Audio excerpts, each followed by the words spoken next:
Let's go. Hello, everybody. It's WSI James here, and we've got a repeat customer, a rare repeat customer coming to the show. He is the man from Oil Trough, Texas, and he is a very depressed man after we've been chatting about Bitcoin and NFTs and everything else that neither of us understand. All we know is the rich get richer and the poor stay poorer. It is Dirty Dutch Mantell.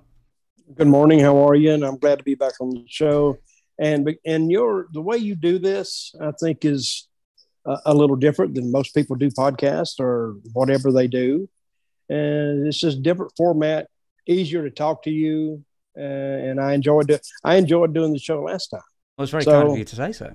let's get down to the nitty gritty. And I have a few theories I'd like to get into. And when we get to talking, I'll just jump subject and take off, and then you have to edit me. So.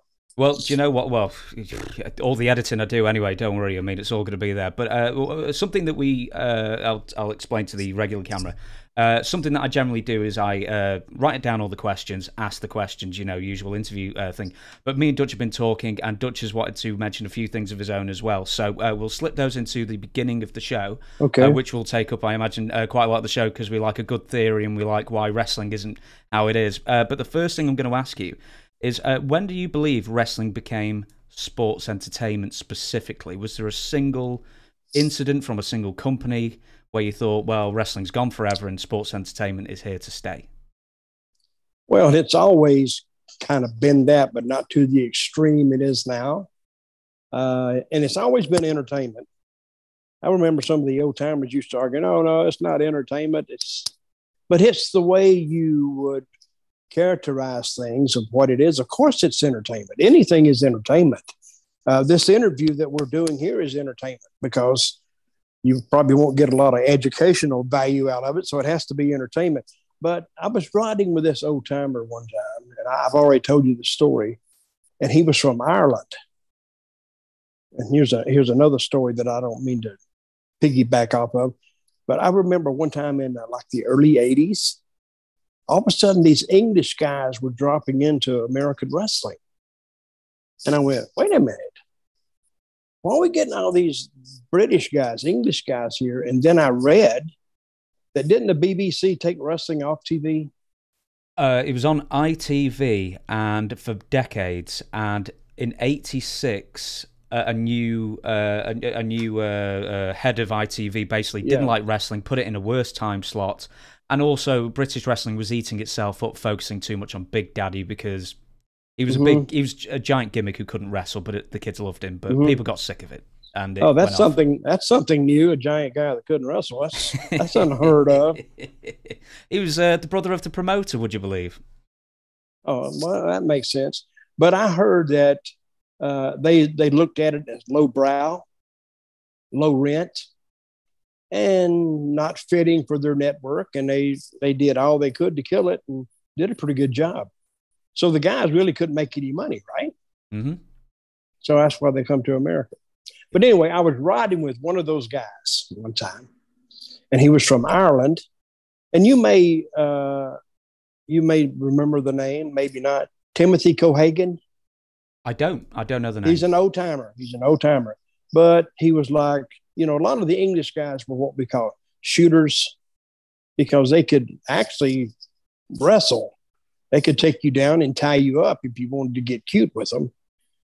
So he was a history buff and very intelligent man. And if you wanted to learn something, just listen to people who have been there and know what they're talking about. And I just happened to come up with that question one day. Well, when did it start becoming a work?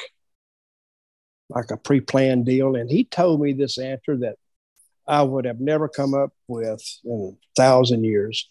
But he told me it came from the old Roman days when they had shows in the Colosseum and how that would work. And they had some brutal days too, because say they brought this guy in to wrestle the Star. And they say I was a star and say you were the guy that challenged me.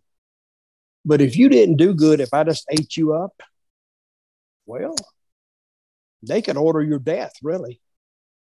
So for me, and say I liked you, I wanted you to look good, I would work with you knowing that the better you look, the better your chances are to survive or not go to a prison camp or something like that.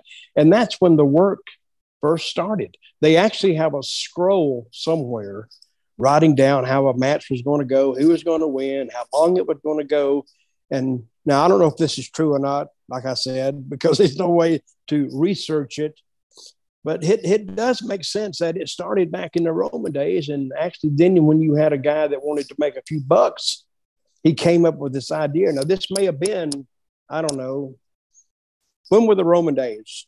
Oh, well, they left this country about 460 AD.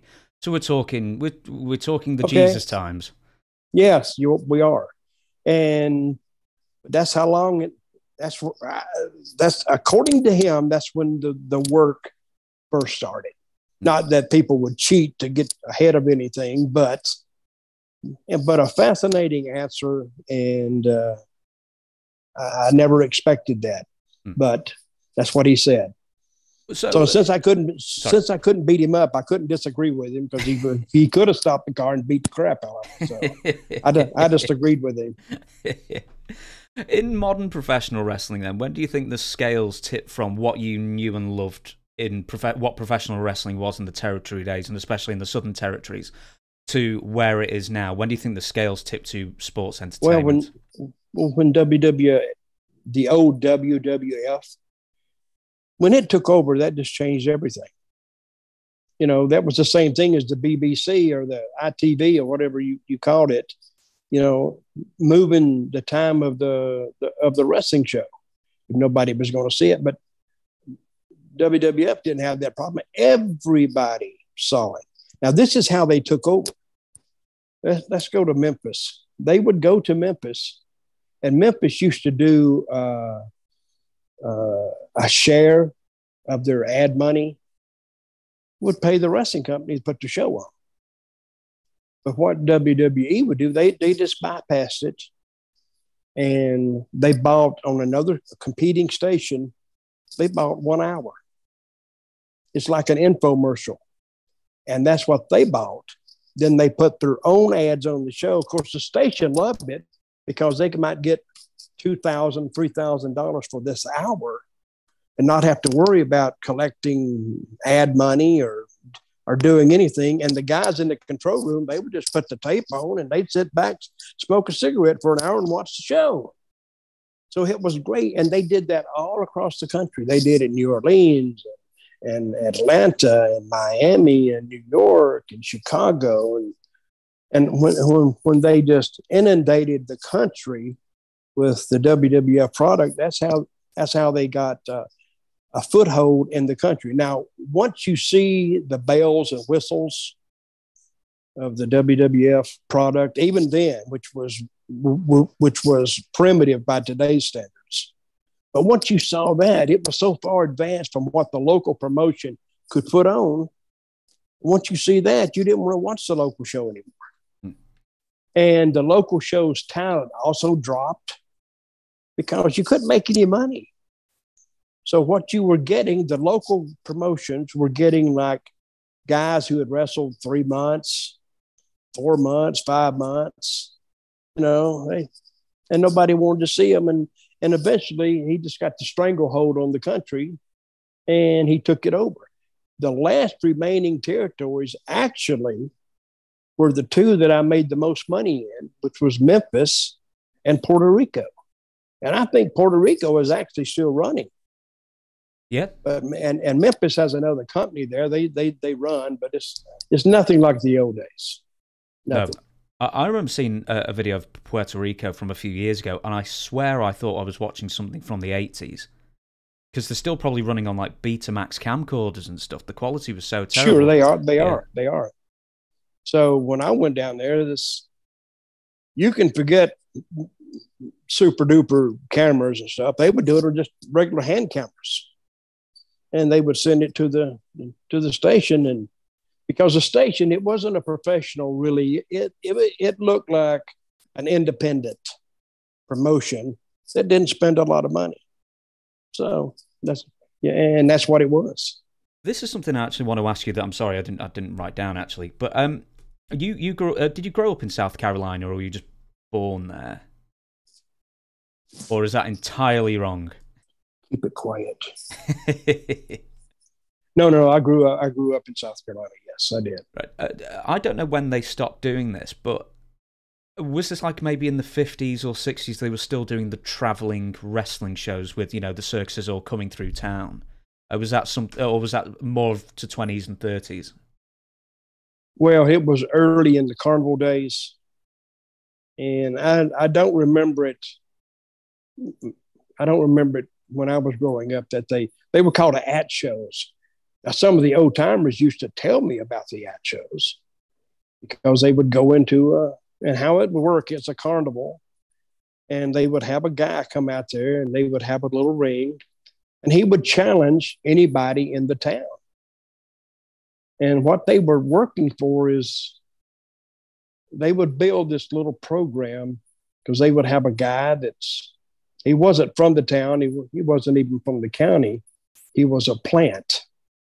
And he was a real buff guy, and they would never pick him.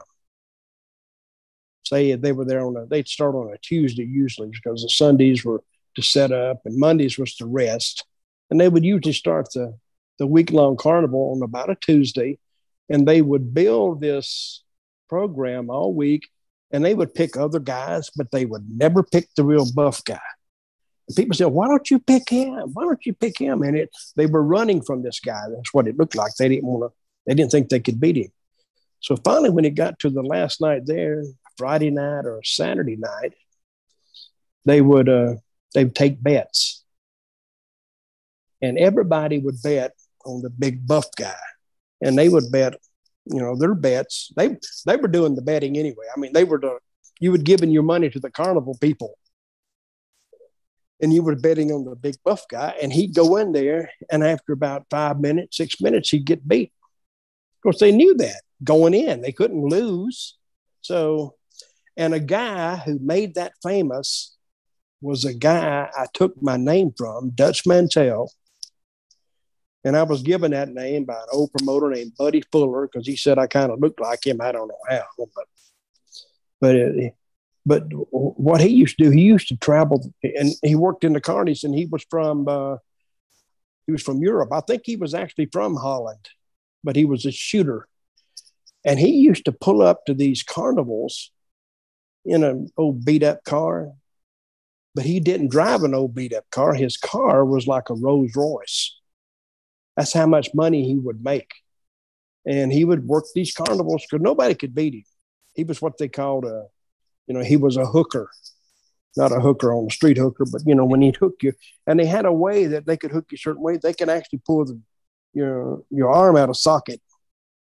I mean, these guys told me this. I said, damn, he was just tough. There was a place in England that was famous. It was called Wigan. You know where Wigan is? It's in Greater Manchester where I live. So yes, I do. Is that still the history about it? Wigan?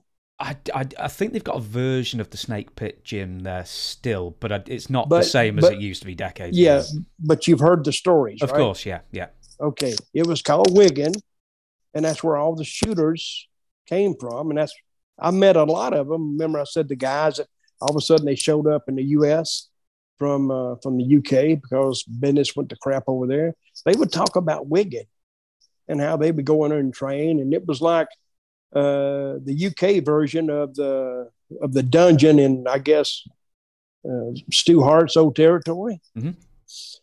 But anyway, this guy named Dutch Mantell would go in there, and I don't know, this was like in the 30s, maybe 40s, maybe, and he'd cover all the bets. So when he would leave, he might leave with $1,500, which sounds just ordinary now, but $1,500. Back in the 30s, you were rich. Mm. And he was riding out of town every week with maybe $2,500 to $3,000 in his pockets, which wasn't bad. But that's what the carnivals, that's what they were famous for. Yeah. This was something else that I just feel like bringing up now because we're talking about the Snake Pit and somebody who is sort of synonymous with just being a British shooter. He's actually Welsh. was Adrian Street, and he only Yes. went into the He American stretched wrestling. me. He stretched me a couple times. Yeah, he only went into American wrestling. I don't know if it was like around 1980 or around that time, because he was hugely successful over here, not only in drawing money, but almost being like the Gorgeous George of his era. Well, he was ahead of his time. He was a singer. I guess he danced a little bit. He was a writer, and he was and his gimmick. And you used to do this. You could do the gay gimmick. You can't do the gay gimmick now because they would shut you down so quick. Oh my God! But he did it so well. But if you looked at him, and I was trying to but dissect his gimmick on one of these long ass trips they used to send us on. You need things to think about. So I was thinking about Adrian Street, how well, and even I knew it at the time, how well he did his gimmick.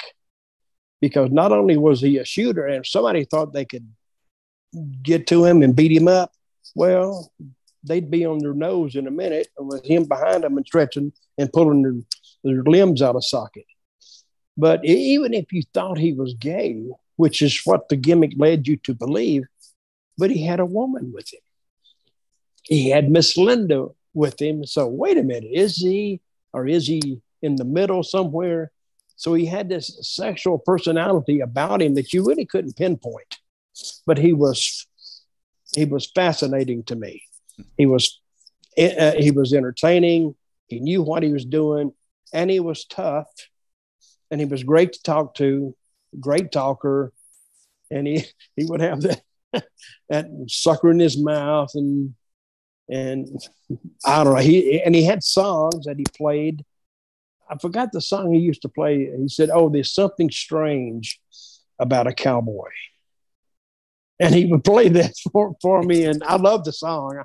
I need to find that and put it on my playlist because a great song. But Adrian Street, I love the guy, and I think he's working now with WWE in their NXT England or UK, right? Or no? I didn't know that. I know he moved back here a few years ago. That's about the extent of what I know about him now. No, I think he's with NXT UK. Is that the initials for it? Yeah. So, but anyway, great guy. Well, I want to stick with Adrian. So I just imagine. I mean, it was one thing dressing up like that because in the UK we've got like a huge tradition of men dressing up as women in pantomime and that kind of thing. Over in America, I mean, that killed Queen's career in America, where they all dressed up as women for a video in "I Want to Break Free" in 1984. How did the boys react to him when they saw him in his costume for the first time? Oh, hey, we all accepted him because we knew the history. If somebody said, "Who is that?" and somebody said, "Hey," they get smart enough pretty quick. Said, "Don't get smart with that guy. He will beat the living crap out of you." No shit, no. And guys respected him. We all loved Adrian and Miss Linda, and they were very nice people. And but who really he got over with is not the dressing room. He got over with the fans because he was something totally new. This is what wrestling has always done, was they would always push the envelope. And with Adrian, they pushed it all the way, and he drew a ton of money. If you just forget wrestling, you could almost just people would go see Adrian Street. Like WWE, they don't want you saying now, "Oh, I want to see John Cena," or "I want to see Undertaker." They don't want you saying that anymore. They want you saying, "I want to go see WWE. I want to see the brand, not the individual." Well, Adrian Street back in those days, that's who they wanted to see when he was on the card. And that basically, and we did a lot of sellouts, and he wasn't in the main event. He'd be on fourth or whatever. And I'm sure he had some kind of a deal or something, but they come to see Adrian Street. And when they saw him, that was a highlight of the night. Who beat more people up, Adrian or Miss Linda? Who beat more people? Yeah, let's say fans try and get to the ring to bum rush Adrian. Did Miss Linda Oh, catch most of them? Oh, she'd beat the crap out of them too. Those people were rugged. They had to be. But if it ever got to the point where Adrian had to come out, that person was hurt. Because we had always put, I guess, I wasn't in charge, but I guess they would put extra security, maybe another guy around them or something. But see, back in those days, we got to go back because gay people in the wrestling business weren't respected. And you could say all kind of names. You could use the F word, and the whole chant would go around the whole arena. It would just go on. And I mean, you can't do that now. And I don't know, the gay people have always had some kind of a stigma about them anyway, especially in the 60s and 70s and 80s, and even up into the 90s, and even up to today, really. You know, just people are just, they can't show their true colors anymore. But then again, Adrian was encouraging it because he wanted the promoter to hear how these people would get up, and because people don't get up and yell just for their health. They get up and yell because they want to. So if I was the booker, I'd be listening to that, and I said, damn, this guy's getting a hell of a reaction out of these people. I'm going to do something with him. And that's what happened, and Adrian made a lot of money, and the promoter made a lot of money. Yeah, and he went to, I believe he started making trunks and outfits for wrestlers for years and years as well, so he made money for decades, that man. I'd actually forgotten that, but yeah. And he was very creative, not only in music, but in sewing all the wrestling outfits. And he had some great outfits when he put those two, and I loved his hairdo. He put it up in the little corn buns up here. And he was too much, but a great entertainer. I'd go out and watch his matches. Now, when you get the guys in the dressing room going out and watching another talent perform, that's when he's over. A curtain sellout is he would sell out. He would sell out the curtain, not one night, but he would sell out most nights. Good for him. I think he's one of those unsung heroes. Yeah, he's definitely one of the unsung heroes of wrestling, isn't he? That just really push the envelope and character and everything. Well, I don't know how many territories he worked here. He worked Memphis. I think he worked Continental. He was in Mid-South, I believe, for a short while, and I believe he was in Jim Crockett Charlotte, Promotions briefly, and then he just seemed to disappear. Mid-Atlantic, and I think he maybe went to Florida. He didn't go, and I don't know why he never went to the old WWWF. It seemed like, of course, who was in charge of that was Vince McMahon Sr., which was almost night and day between Junior and Senior. Junior he wants to do everything.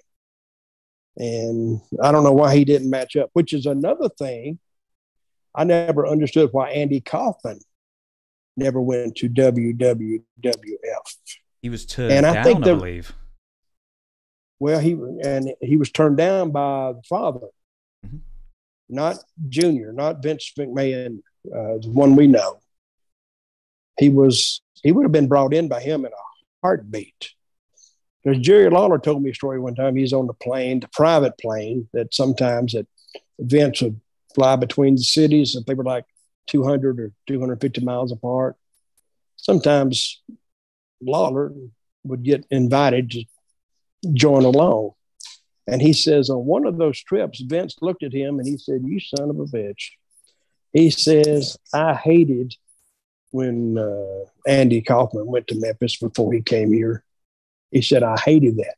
But he would have been I think in WWE had he not got sick and passed away. I think he would have been there because just Memphis saw him and just the hardcore wrestling fans, but they heard about him by all the local news. Oh, Andy Kaufman was beat up by a local wrestler in Memphis, and they showed that clip. that clip there and Lawler slapping Kaufman made the top 100 moments of TV history. I'm walking through a mall one day and it said that, and they had all these TVs lined up across the wall. And it said, here are the top 100 moments. And I looked, and one of them was playing Lawler slapping Kaufman on the Letterman show. So to be included in the top 100 moments of TV histories is a pretty high achievement. It's a top achievement, really. So, but I think he would have been in WWE had he not got sick and passed away. Yeah, I think so. He could have played a huge part in WrestleMania 1 with all the celebrities they were bringing in with Lauper and Mr. T and everything. I'm going to go back to something you said a few minutes ago, and it's something I know that you've got a good many theories on that I'm very keen to hear, is that the WWE does not want you to go to their shows to see one particular person. They don't want to go to see Roman Reigns.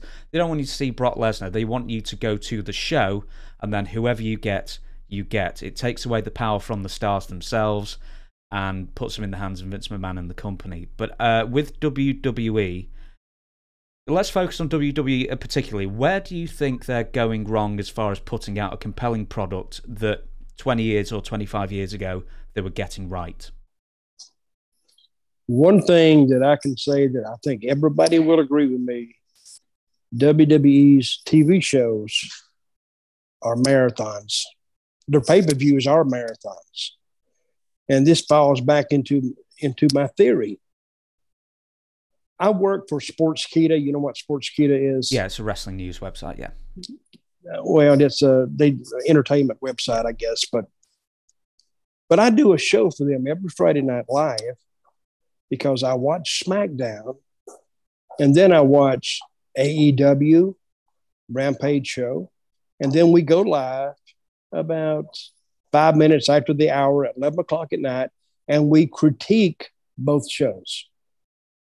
But in watching SmackDown, they have the same people on every week in almost the same segment as they did the week before, and you just get so sick and tired of seeing it. I mean, I don't care if you put Adrian Street on. Remember, I just put him over and talk about how great he was. But if you put Adrian Street on every week, really just doing nothing, I mean, just having a match, and after a while, he loses his power of the draw. He's not a draw anymore. He's just a part of the furniture. And this is another thing I thought one time, man. I think you agree with this too. What's the major sport in the UK?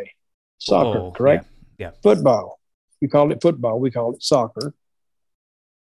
But it has an off season, doesn't it? It has an off season, about 6 weeks over summer, about 1 or 2 weeks over the Christmas, the winter break as well. Okay. But it doesn't go continuous all year, does it? No. That's what wrestling does. Wrestling does not take a break. College football, which is huge in the United States, they all start playing. They play 11, 12, or 13 games, and they're working toward the national title. But when the national title game gets there, the season's over. Now you're talking about next season. So you have 4 months, 5 months to talk about the next season. And, you know, fans can talk themselves into anything. But the anticipation of the new season starting is that overwhelming.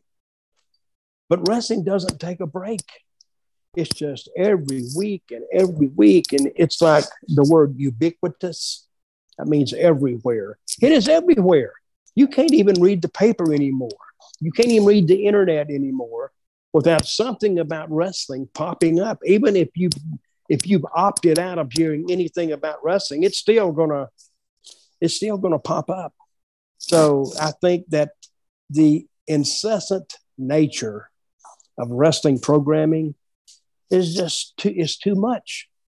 So, and that's why it's harder for these guys to get over, because I mean, if you're seeing it all the time, and to me, that schedule is so hard on creative. How you going to create when it's all? I mean, you can't beat blockbusters every week. You can't. I mean, there's a limit to, and that's why I said this is what WWE doesn't do. They don't tell stories. But if they told stories, which would be better to book, but they only tell like one story or two stories, and that's it. The rest of the guys are just out there going through the moves. Mm-hmm. And this is why I think sometimes WWE's attendance doesn't go down. I mean, their ratings, they stay the same. It's because you start watching SmackDown and then you pass out and forget to change the channel. And they said, oh, wow, it didn't drop during this, but people were asleep. So do you kind of agree with that theory? I'd say so, definitely. I remember back in, well, I don't, because I wasn't really looking at the news in '99, but I remember people later on saying that when SmackDown debuted in 1999, that could be the beginning of the end of professional wrestling as something very popular. It won't happen immediately, but it will happen over time because people will just get too overexposed every single week. And I remember that with The Rock specifically because he was main eventing. I think he had the most main events in WWE history as far as televised events. He was on every show, and eventually people got sick of The Rock. Like, if you get sick of The Rock, you can get sick of anybody. That's true. Let me give you another little thing you may not have thought of. Hulk Hogan, probably one of the hottest wrestlers of all time. But you didn't see him ever wrestle on TV.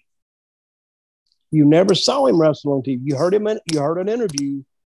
You had to pay money to go see Hulk wrestle. And when he did wrestle on TV, it was a big deal.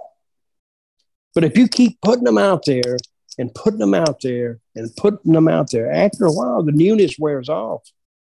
The gimmick wears off, and people just get tired of it. So, and I think that day has hit.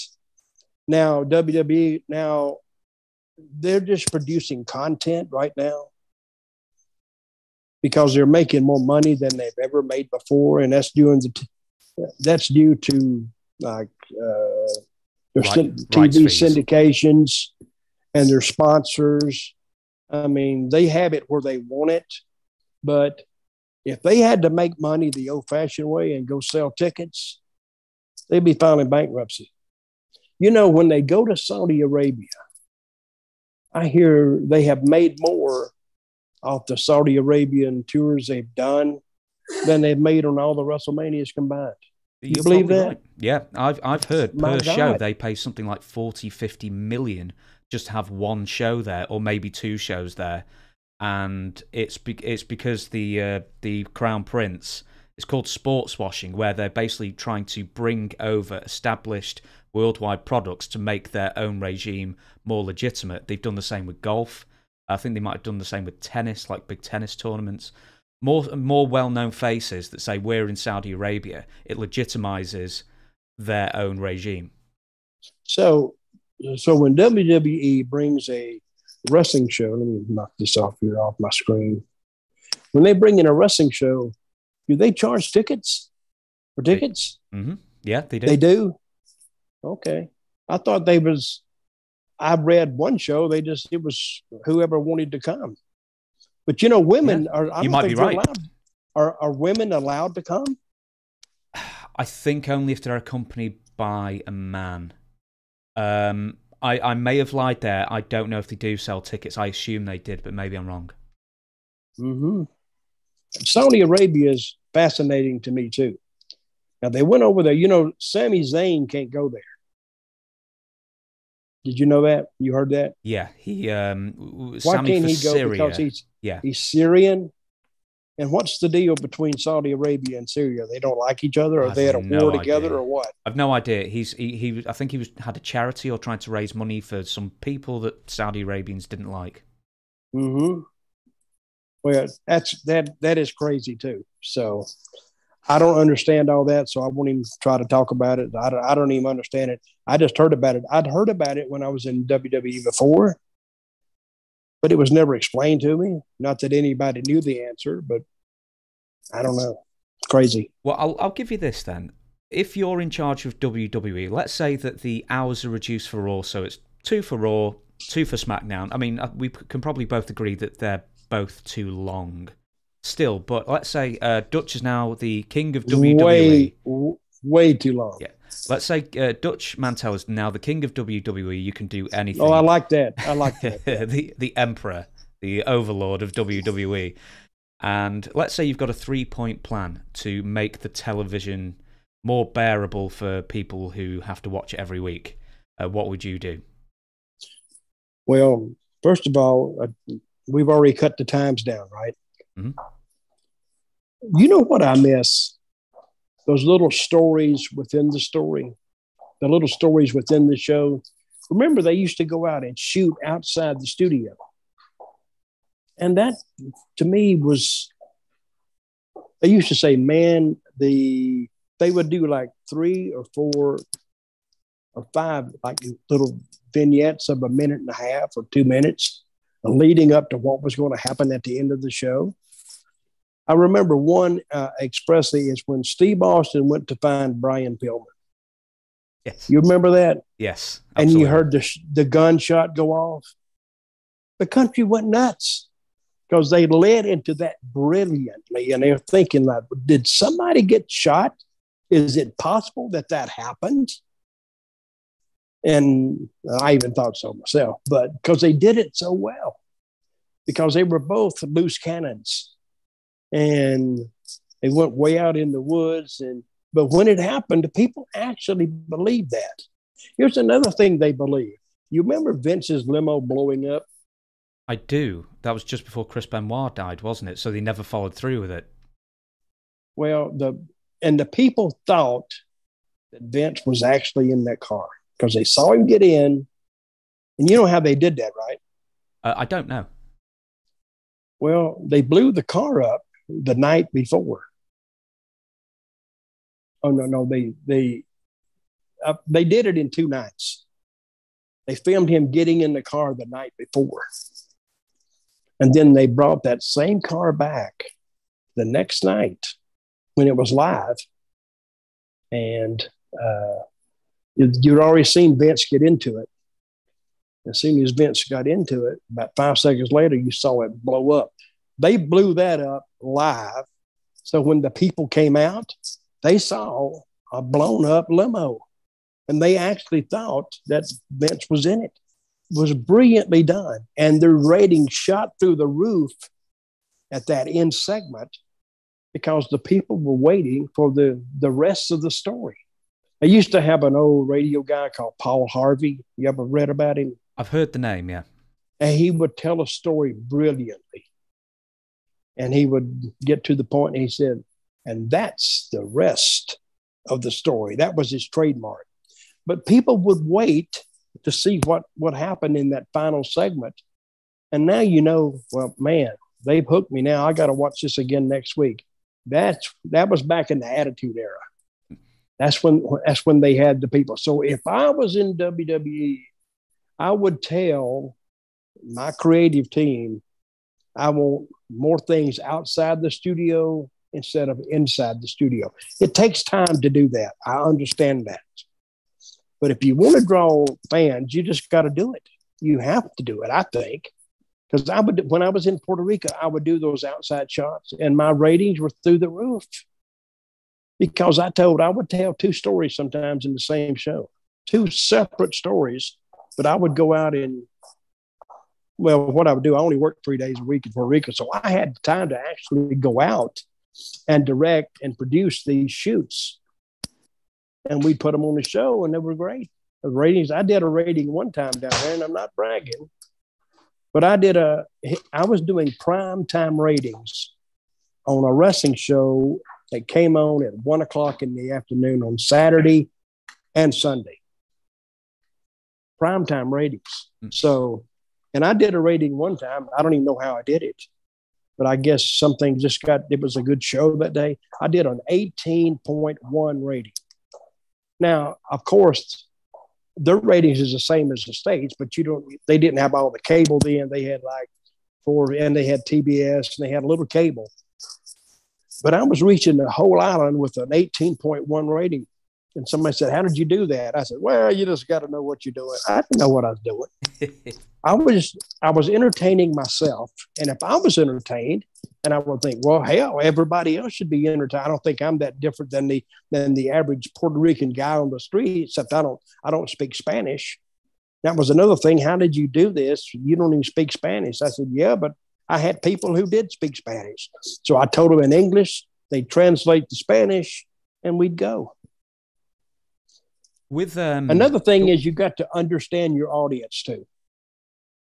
And because I heard one time, you may have heard this, that the wrestling viewership base changes like every 3 years, 4 years. I mean, your base audience just moves, changes. Kids, they watch it 12 to 15 and then 15 up to 20. They've got other things to do. So your whole base, and they don't even count the base of 50 and over. Don't even count it. I mean, you got to go for your demo markets. And if your demos are high, that's what the advertisers look at. And I never understood that, but I guess it's because the younger people buy more stuff. And I can understand that. But the older people don't. Well, apparently not. I mean, I don't know where you get that information from. I'm pretty sure older people buy stuff as well. Well, I'm saying buying, the older people don't. They don't buy like the younger people do. Maybe not impulse purchases as much, maybe. Maybe. I'm going to move on. I'm going to move on from WWE and what's wrong with them. To be perfectly honest, I could go all day on that and ask you so many questions, but there's something I'm going to ask you, and then I'm going to move on to a bit of a game. And what I'm going to ask you is were you there for the debut of Sting and Ultimate Warrior in Memphis? Unfortunately, I was. I have an old picture of me. I managed them for about, I don't know, 3, 4, 5 weeks or something. They were horrible. They weren't that good. They were worse than horrible. Horrible would have been an upgrade.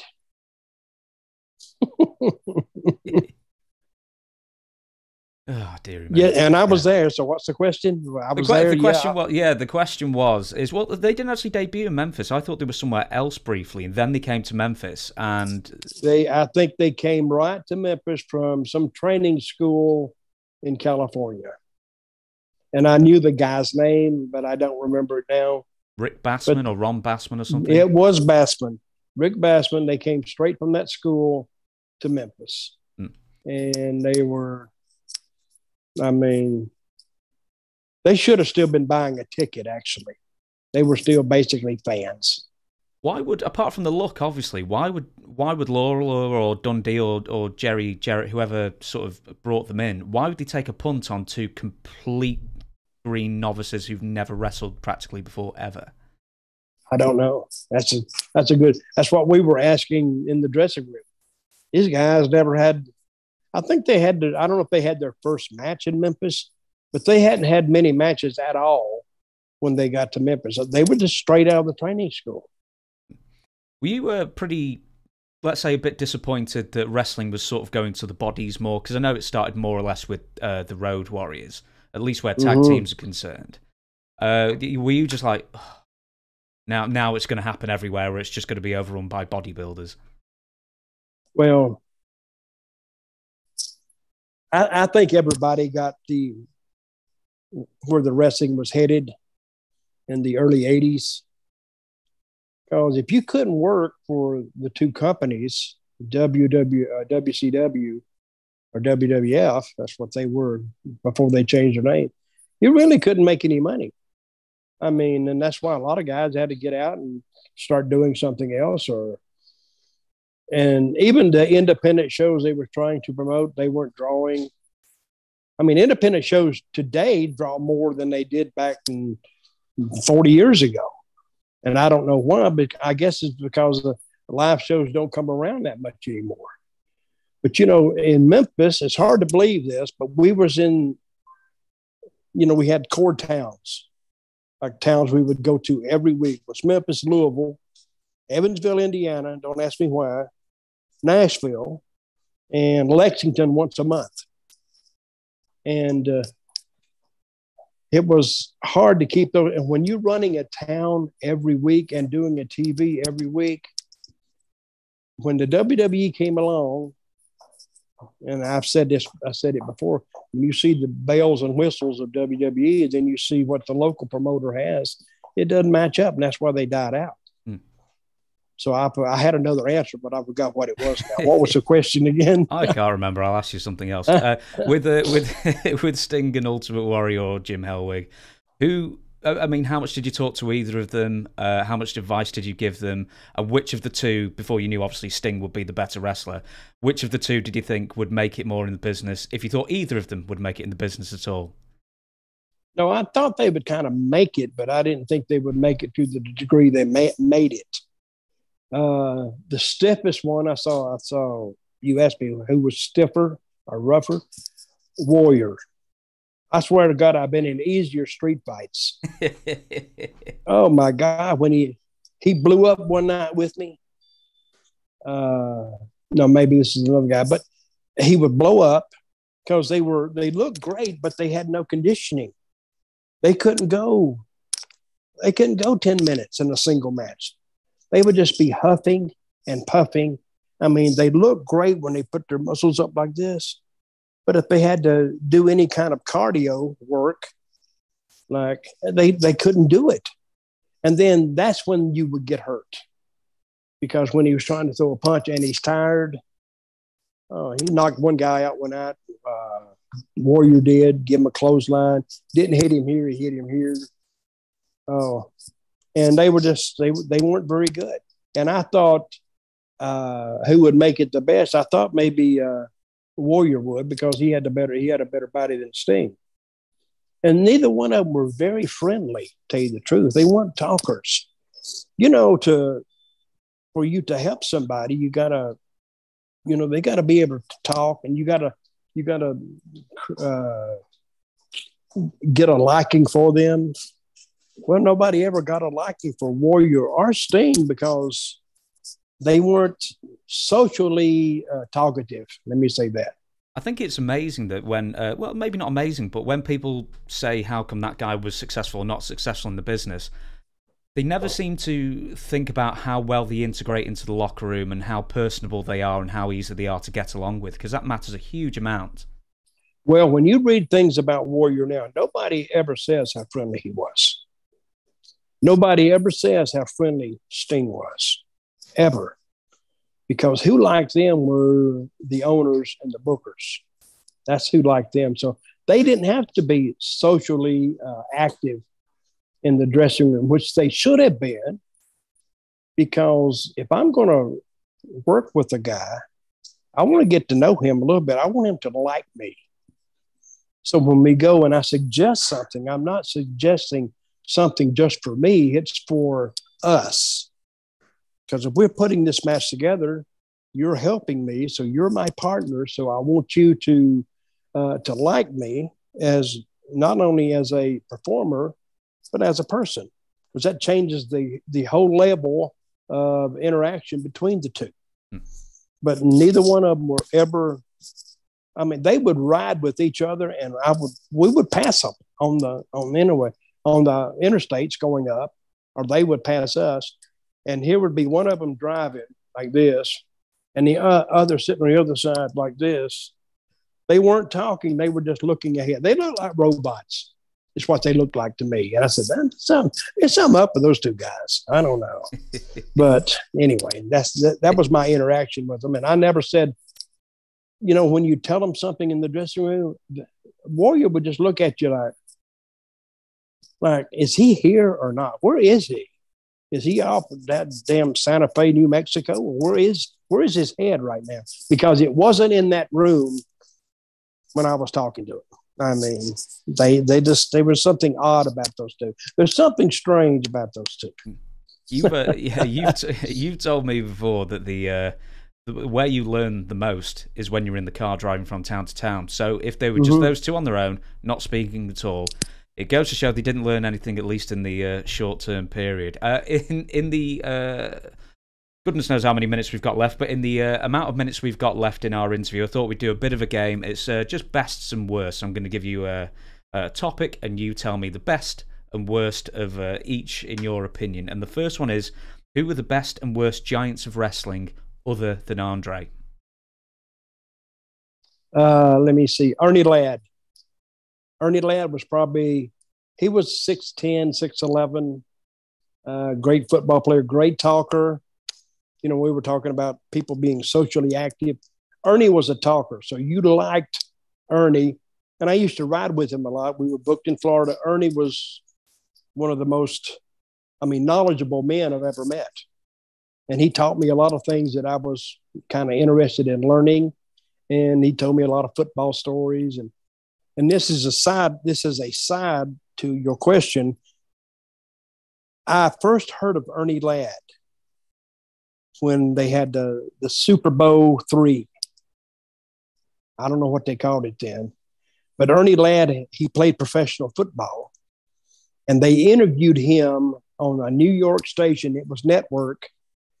But he wasn't talking about the football game coming up. He had started wrestling, and he was wrestling Bruno in the garden. And the guy kept talking about, when I get Bruno in the garden, Bruno, when I get. See, he was doing an interview about a wrestling match. The guy wanted to do an interview about football, but Ernie wouldn't leave wrestling alone. That's when I first saw Ernie Ladd talking about a match with Bruno Sammartino in the garden. And I never forgot that. I was 16 years old when I heard that. Never forgot it. So was he? But Ernie Ladd was probably the best big guy. Was that just purely just talking? You could just talk him into the arenas. Was that why he was great, or was he just a great technician, excuse me, as well? You know, both. He could talk him in. He was big. He had a history. People knew who he was, and great guy. Great guy. And who was the worst, apart from Silo Sam? I mean, he's probably the worst ever. But who else?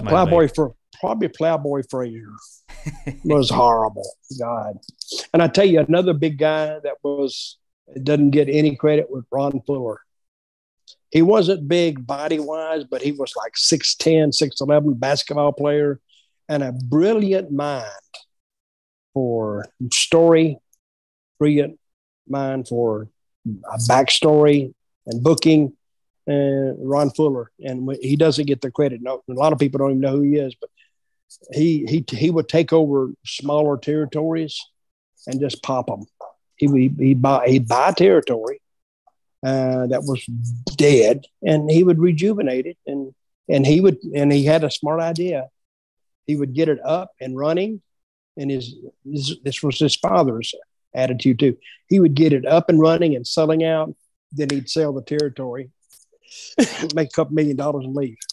Then when he left, guess what happened to the territory?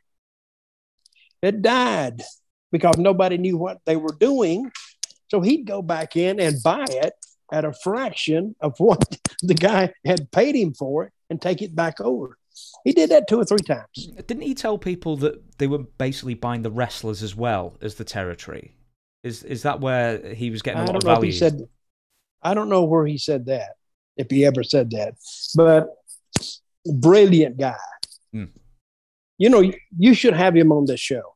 I'd love to have him on. We nearly did have him on, but at the time he couldn't do video calls for some reason. But I think he can now. I think he's done it with someone else's, so I'd love to have him on. Contact him, and I highly recommend him for this show because he has I'm going to give a word, dearth, D-E-A-R-T-H, a dearth of information. I think that means a wealth of information.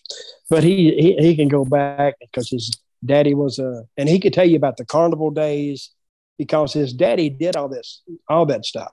And his daddy was the one who gave me the name Dutch Mantell. That's why I know him fairly well. Is it Roy Welch? That's the name, isn't it? Roy Welch was the grandfather of Ron. And he was the father of Buddy, Roy Welch. And he's like the grandfather of Southern wrestling. And it started in a little town in Tennessee. We talk about Wigan in the UK. But it started in a little town in Tennessee called Dyersburg, Tennessee. And that's where it started. Because it's like halfway between Memphis and Nashville, or maybe more.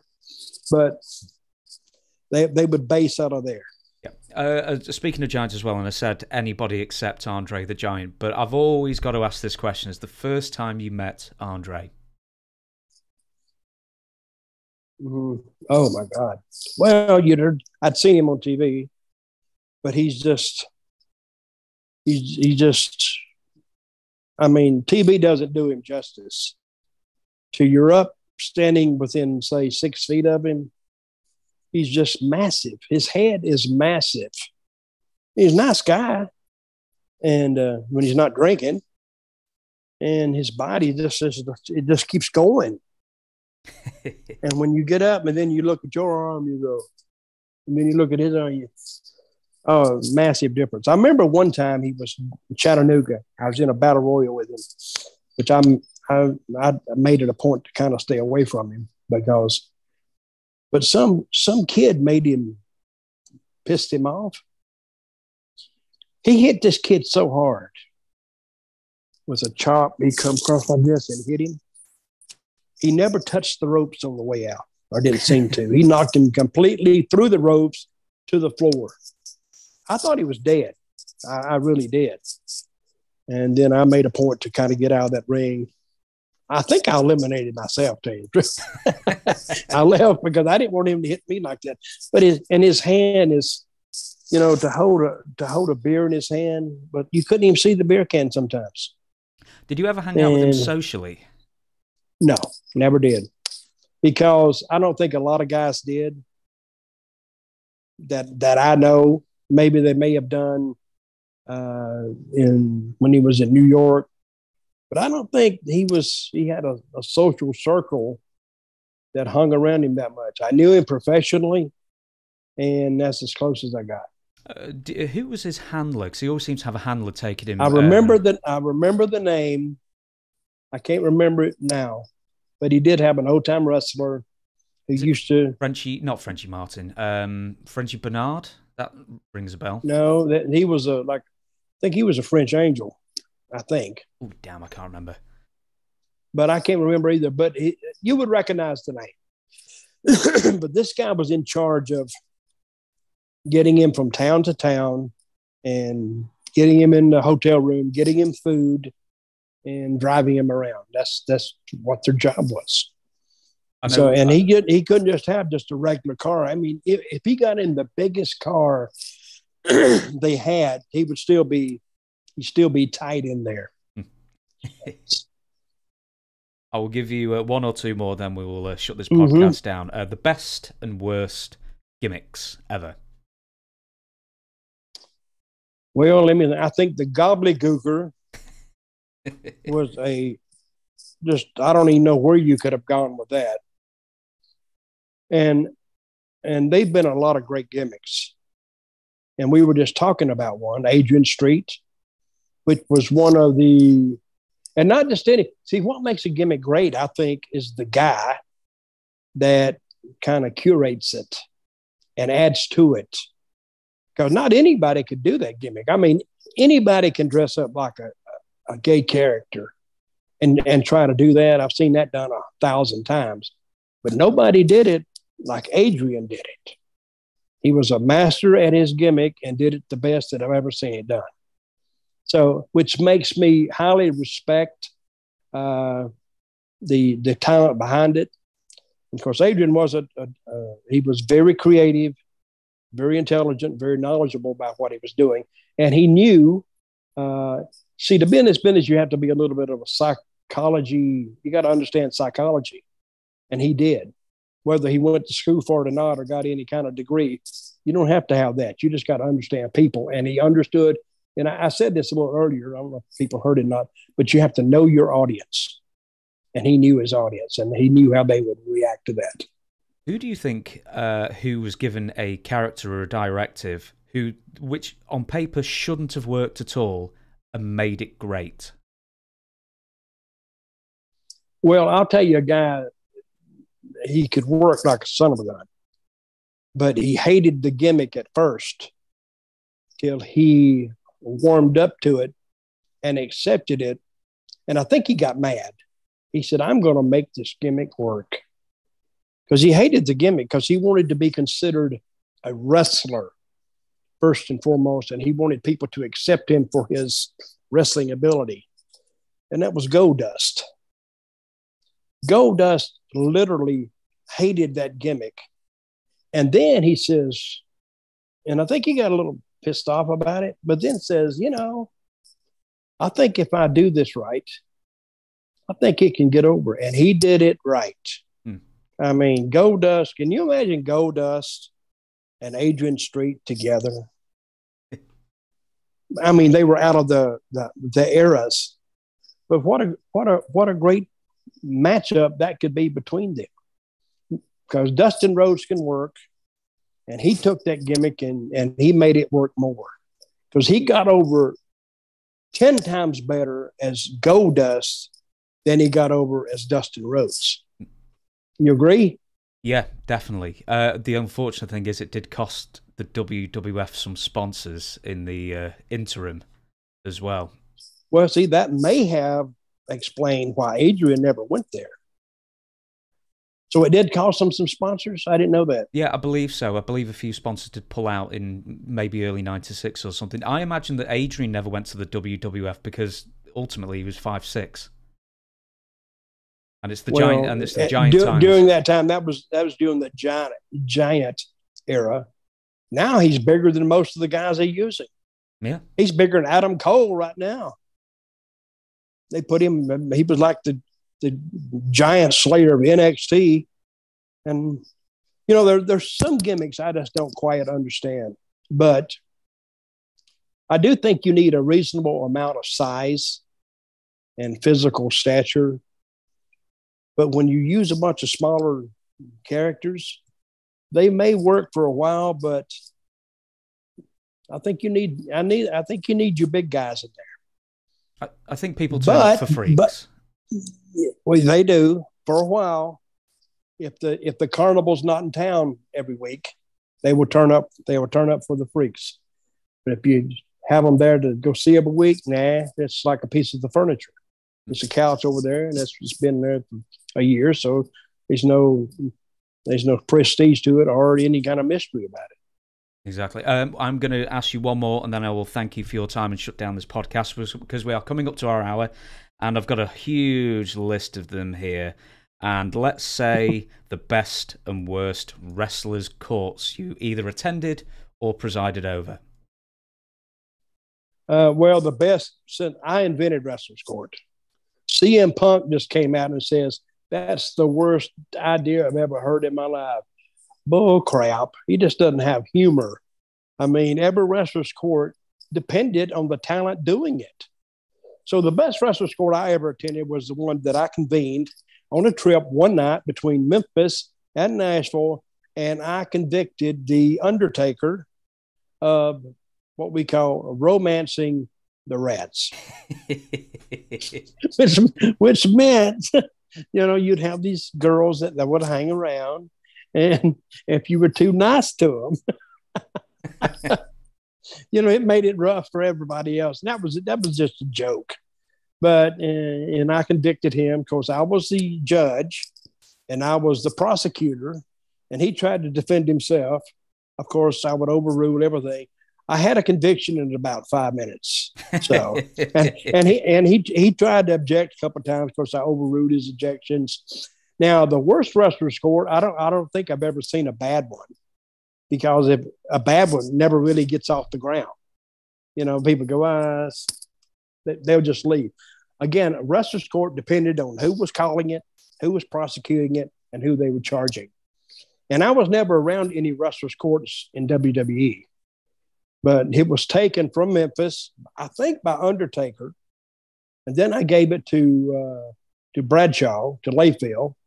And then they kind of got it there. And I think they were the only two who knew what it was. So I think when Undertaker called Wrestlers Court, and John Layfield knew what it was, Bradshaw. So they got together. They did a couple. But it got to the point in WWE that it was a big deal. Wrestlers Court would be held between 4 and 4:30 in some room, and they would sell out the room. And it was I wish they had actually taped some of those, because they would have been hilarious to see. What was the Undertaker's punishment? Well, we never really got to that. I mean, I just convicted him, and I delayed sentencing to the next trip or something. But because I said, hey, you're free to appeal. You can appeal. And the reason I came up with Wrestler's Court, I used to watch all these court shows. You have them in UK, the court shows? I believe Judge Judy's just relaunching here in this country as well. Well, they had some, I don't think Judge Judy was even back in those days. I don't think she goes back that far. But they had a bunch of court shows. And to me, they were just always interesting. You could get them in like 10 or 12 minutes. They'd have 2 on the show. They were interesting, which is what wrestling should be sometimes. But I think they could have done a couple of those wrestlers' courts and put them on TV and drew a rating with it. But that's why I came up with it, because we got in some kind of discussion on the way back. It's about 1 o'clock in the morning. Then I said, that's bullshit. He said, no, it's not. Well, Wrestler's Court. That's all you had to do. To call, convene Wrestler's Court. He just say, let's have it. And then he was in on it. So. Yeah, and it just goes to when you had to make your own entertainment on the road and everything pretty much was richer for it. Well, that's when we came up with our best ideas. On the road, you were bored and said, what could we do here? And then some of my greatest ideas, and I think any booker or any creative person will tell you that sometimes when you have a couple of beers or you're relaxing, that's when your greatest creative thoughts come to you. You just got to remember to write them down, because I had some great ideas, but when I got up the next morning, I forgot them. So who knows how much money I just left inside of a car and forgot all about the idea. It reminds me of that Seinfeld episode where Jerry Seinfeld wakes up in the middle of the night, dreams of a joke, writes something down on the paper, and then gets up in the morning and he's just like, what the fuck did I write? This makes no sense. Yeah. And that is true, because I've come up with some great, and probably Vince would tell you the same thing, or any, used to have guys kind of known as fairly creative minds for booking. They'll tell you the same thing. They've had some great ideas at night, get up in the morning and forget all about it. It's almost like remembering a dream. I've had a couple of dreams too about a great angle. Made a lot of sense in the dream, even thinking back, but I can't remember what the angle was. So. And then Dusty did the same thing once. He had a dream, and out came the Chamber of Horrors. If you ever remember that one, so that was one of his fever dreams as well. So it can go either way. It can go either way. Listen, Dutch, thank you so much for joining me again. I hope I didn't bore you too much with these interviews. And you know what? If you ever come on again, or if you ever want to come on again, you are more than welcome to. Seriously, because you are one of my favorite guests, and you're one of my favorite interviews before I ever started doing this as well. So it's always a pleasure to talk to you. Well, this is the same thing I used to do going up and down the road. Some of my greatest conversations have been held on the road in a car, mostly late at night. You're thinking about something, some guy says something, some guy says something else. And because some of the greatest fights I've ever seen are on the road too, late at night, because one guy says something, other guy said, you pull a crap. Then they pull the car over and have a little bit of a fight, get back in. And when they got back in, it was all forgotten. Maybe just move on down the road. So enjoyed it, and I hope your fans enjoy it. And if you got any questions, or if you want to do another one, give me a call.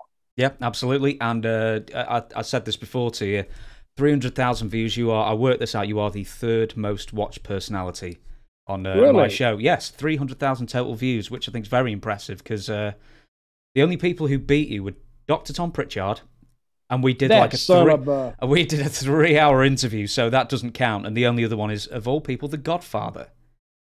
Really? Well, he's entertaining. I'm sure you've sentenced him a couple of times in Wrestler's Court as well. Well, I booked him in Memphis. He was, what did we bring him in as? Here's an interesting story about Godfather. I think he was from Minneapolis, up somewhere. And he went to the matches one night when Bruiser Brody was there. And as Bruiser Brody was going back after the match, him and Godfather got in like hollering at each other. and he punched Brody, and he got in a fight with Brody, and they had to pull him and Brody apart. You ever hear that story? I've never heard of that story. No, what was it about? Oh yeah, it doesn't matter. He just says, I think Godfather said, I just wanted to get noticed. He said, what's the best way to get noticed? And he was a big guy too. What a way to get noticed is, get in a fight with one of their big guys. And he did. And they pulled him apart. Of course, Charles, he don't care anyway. He was a bouncer in Vegas and doing all this stuff. And I think he's still out in Vegas. I think he's running a bar out there. I think he likes Vegas. But I brought him to Memphis, and I heard all these stories. And very good guy, really good guy. Yeah, and he was a great guy to interview as well. So you don't know what the fight was about, though? Do you know who won the fight? No, they didn't. They just got into a scuffle, and security pulled them apart or whatever. But I'm thinking, to fight somebody, wouldn't you pick a guy more like my size instead of Brody's size? And he said, well, if you're going to do something, do it with the biggest guy they got there. And I don't know if that got him started. It may have even got him started, because I didn't ever really find out his history. How did he get started? I believe he was noticed because he wasn't on Well, screen. from fighting Brody might have been a good way to get noticed. Well, I think I don't know if it was a wrestler who spotted him on the set of Over the Top, the arm wrestling film with Sylvester Stallone. He was tending bar, like maybe round the corner. And I think a wrestler spotted him there and said, maybe you should get into this business. And I believe they gave the example of, well, Bam Bam Bigelow's 1 year in the business and he's made $1 million. Yeah. And then all of a sudden he trains and gets into the business himself. Well, see, the thing about some of these guys, Bam Bam Bigelow especially, he got the business. He got it. Some big guys never got it. Godfather got it. But some big guys just never quite get it. And if anybody doesn't understand about get it, that means, well, when the guy tells you not to knock him out, I wouldn't knock him out, because a lot of big guys they have that big man mentality. And when it comes time to do something, because if the guy's smaller, they think it makes them look bad. Actually, they think about it too much. Dead friendly guy as well, though. So, that obviously helps. Very good. Right, I shall close down this podcast. So thank you very much, everybody, joining us. And I never know how to say who's up next week, so I never quite know who's going to be up next week. But someone will be up next week to entertain you once again. But for now, thank you again, Dutch. And I'll catch you again next week. And thank you again, Dutch. Thank you. Thank you, sir.